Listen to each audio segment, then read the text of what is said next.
सभी दर्शक का नमस्ते प्रणाम। हम नीलम धुरिया टांडा जिला अम्बेडकर नगर से। तो आज आप लोगन ताई बहुत ज़बरदस्त सोहर गीत लेके आ है कि भैया देखा घरे क्यों ना बा। तो पिया जी मेहरारू का अकेल पाई के घात लगावत हैं, कैसे फुसिलावत हैं। तो बड़ा प्यारा सोहर गीत बा, जरूर दिल का छुई ले। इतना तो पक्का यकीन भाई ना ये भैया करे जो छुई करेजवा छुई के निकल जाई। तो यही नाते पूरा गाना सुनिए, अच्छा लगी तो चैनल का लाइक सब्सक्राइब शेयर करिए, कमेंट में जरूर बताइए गाना कैसा। नमस्ते प्रणाम मंजू वर्मा जिला अम्बेडकर नगर टांडा से। तावा सुना सासू हमारी गईली गोतीन घरे नंदी गईली पानी बारे नंदी गईली पानी बारे ओ सासू हमारी गईली गोतीन घरे नंदी गईली पानी बारे नंदी गईली पानी बारे हो हे सखिया पिया मोर छेकले दुआरिया की धना मोर अकेले बाटी हो हे सखिया पिया मोर छेकले दुआरिया की रानी मोर अकेले बाटी हो सासू जी आईली गोतीन घर से नंदे आईली पानी भर के नंदी आईली पानी भर के हो सासू मोरी आईली गोतीन घर से नंदी आईली पानी भर के नंदी आईली पानी भर के हो हे बाऊ हर काहे तोहरा मुहा पियारा तो दैया दोबारा आइला हे बाहू काहे तोहरा मुहा पियारा आइल तो दैया दोबारा आइला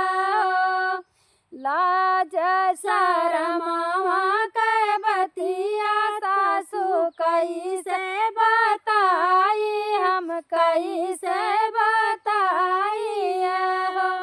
लाज शरमावा के बतिया सासू कैसे हम बताई तो कैसे हम बताई हो हे सासू तोरा बेटा छेकले दुआरिया तो यहाँ हमारी मुरकाई कामरिया लाचा काई दिहले हो हे सासू तोरा छेकले दुआरिया तो भैया मुरा काई दिहले मरिया लाचा काई दिहले हो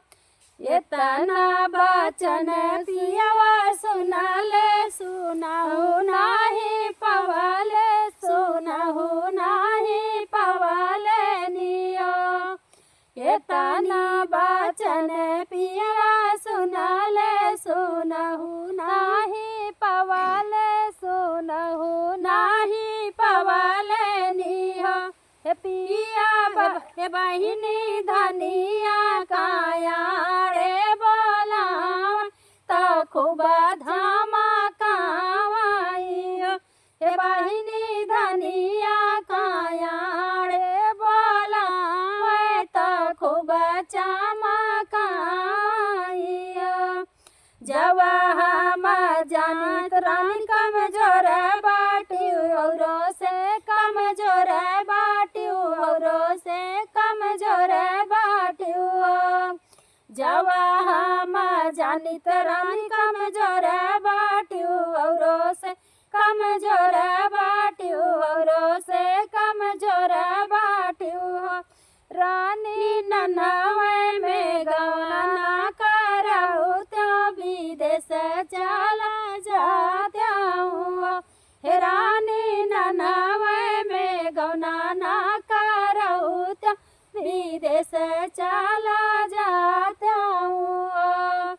सासू हमारी गईली गोतीने घरे नंदी गईली पानी भरे नंदी गईली पानी भरे हो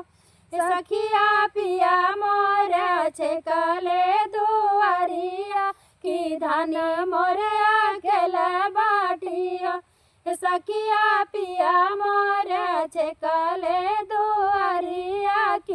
जाना मोर अकेला बाटियो। धन्यवाद।